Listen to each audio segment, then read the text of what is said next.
yung perception ng tao na walang mangyayari, no? Can I paraphrase it to walang mangyayari? Or I guess being frustrated with the way the government is tackling corruption. That's a high 79%, if I got it right. 69 Ay, says 69, dinagdagan ko. Okay. may plus 10 ka. That's beyond the margin of error. No, but yung disapproval, when we ask people with regard to their assessment of the performance of the administration in fighting graft and corruption, the disapproval is at 69.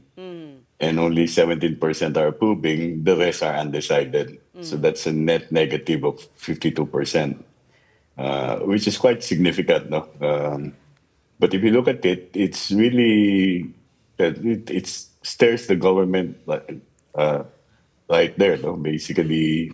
And that's why I think the job of the ombudsman would be something that I would not envy at this point, because he would be the point person here in terms of showing how resolute, serious the administration, the government is.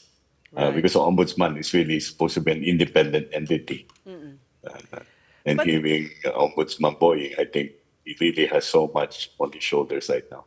Ron, is it the first time that corruption was next to inflation as a top concern of the people?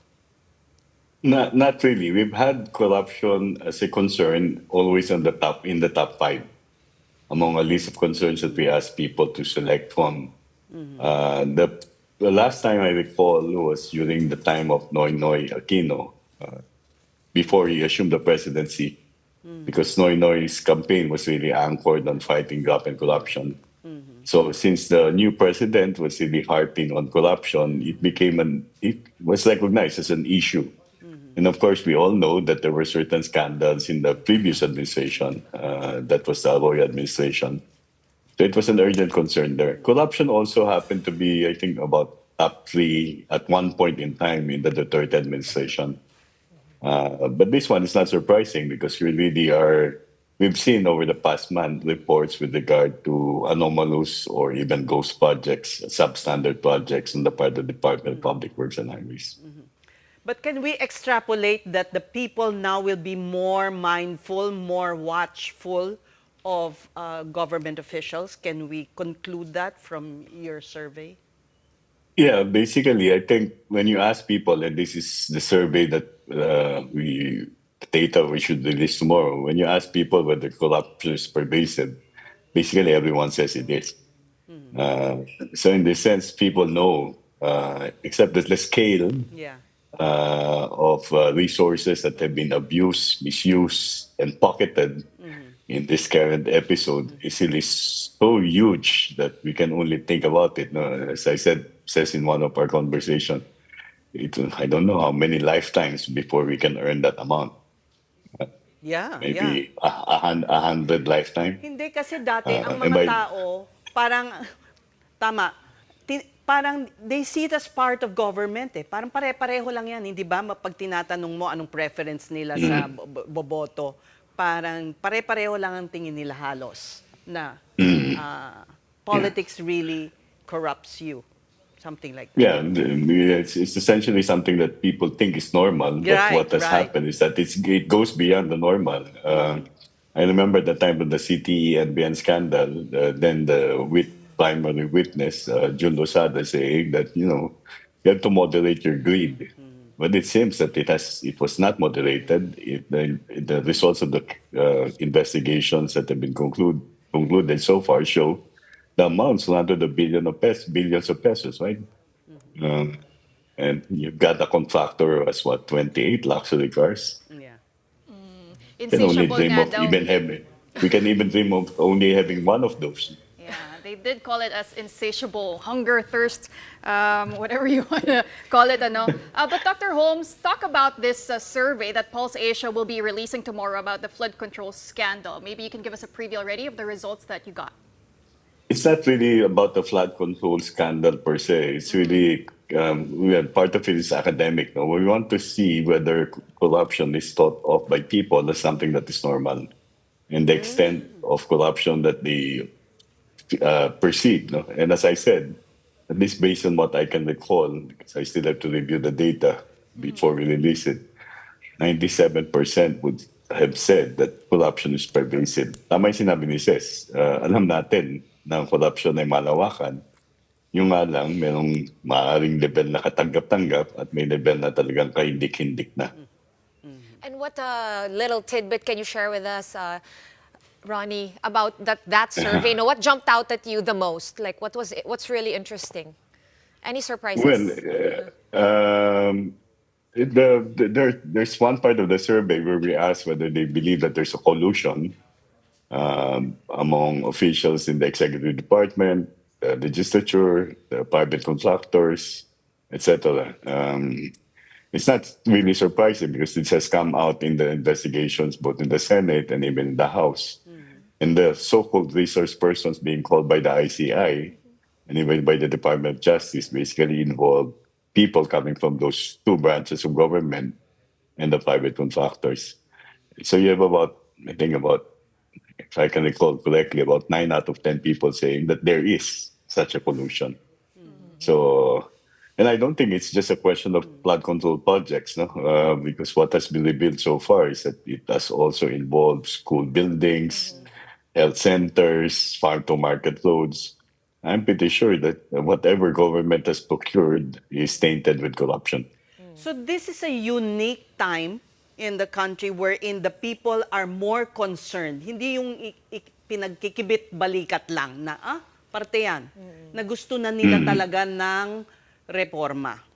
Can we say that from the survey that you... Well, yeah, we can say that that's part of it, although we did not have any specific question with regard to what they want to happen, what reforms they would want to happen.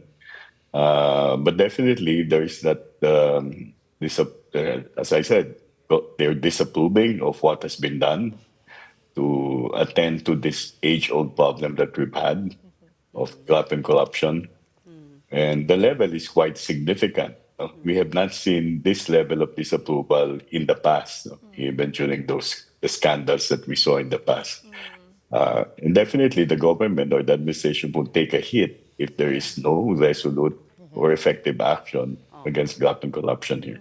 But from your experience tracking public opinion, Ronnie, how quickly can the government recover from a dip like this? What kind of actions can they do to shift the perception?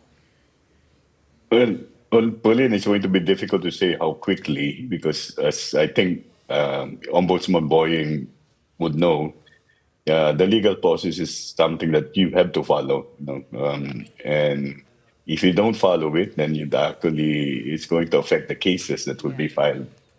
But to me, to begin with, you just charge people and not just the fingerlings, charge the big fish.